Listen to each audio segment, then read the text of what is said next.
G'day guys, Rick here from Perth Bullion Exchange, perthbullion.com.au, and just wanted to chat a little bit about people making their first or early on in their stacking journey purchases. A lot of people come in and ask what's the best to buy as an investment. Most people are looking at it that we find coming in, they just want to buy it, hold it for the potential gains. Now, it's not financial advice, but my default, and I thought it might be a good video for anyone who is browsing and maybe looking to get into metals. My default answer to most people is, whilst a lot of people think they would, they'll buy, say a Luna, for instance, and think, oh, look, the Lunas have gone up in value over time and things like that.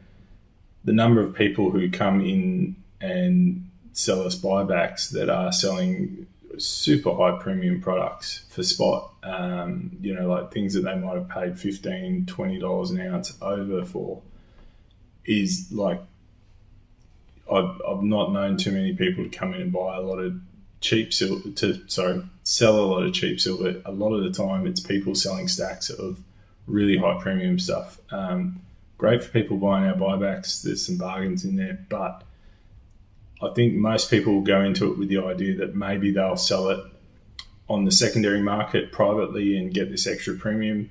But most people in the end up, me personally, there's no way I would like to be selling things on Facebook, even in the groups. Some of them are fantastic, but it's a lot of legwork for, an extra $5, $6, $7, even $25 an ounce. If you've got to send out one coin to 15 different people, because the thing with high premium products and collectible products is most people just want one. So if you've got a roll of 20 of them, then expect to have to sell them to 20 different people. I always tell people I'll just go for the biggest bang for buck. I get the most, and I'm not saying buy 5 kilo bars, but if there's a relatively low cost 10 ounce, buy that. If you can get 1 ounces for a similar price per ounce, buy those. If you can get buyback kilos, buy those.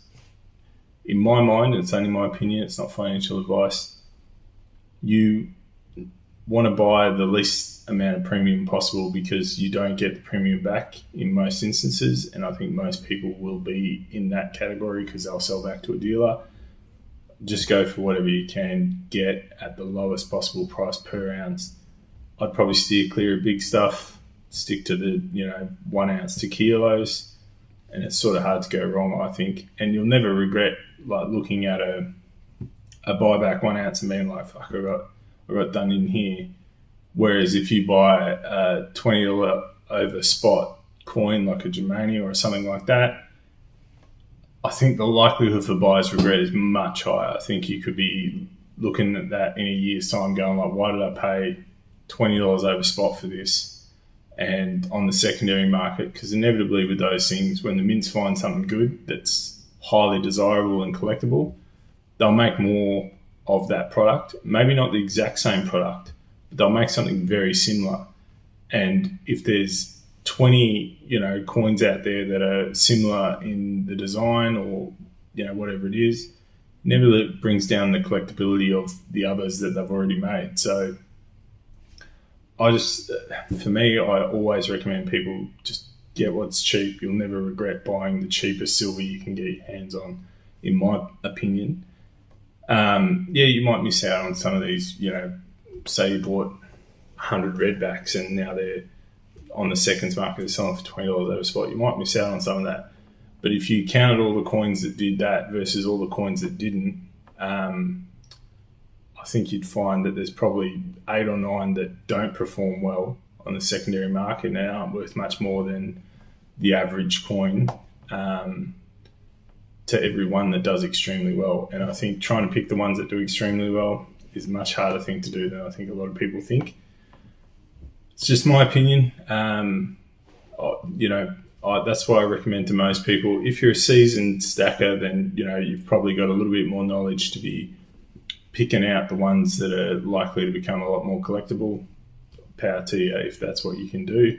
But I think if you're starting out, start cheap, buy the cheap stuff, and then because everyone makes mistakes, every single person, me included, on the stacking journey, like you'll buy things, you'll get caught up in the hype, and you'll go like, oh, I'll get that, and they're the purchases you regret in the long run. I find anyway. Me personally, it's certainly the case. But I don't think I've ever looked back and gone like, oh yeah, I bought Buybacks. I regret doing that. I've never heard that conversation. So anyway, that's my recommendation. I thought I'd throw it out there to save, maybe 10 people watch this that I don't have the exact same conversation with in store because they've already sort of got their head around it. So I thought I'd throw it out there for anyone who might be thinking about getting into stacking or has just recently got into stacking, and maybe isn't too sure about what to buy or,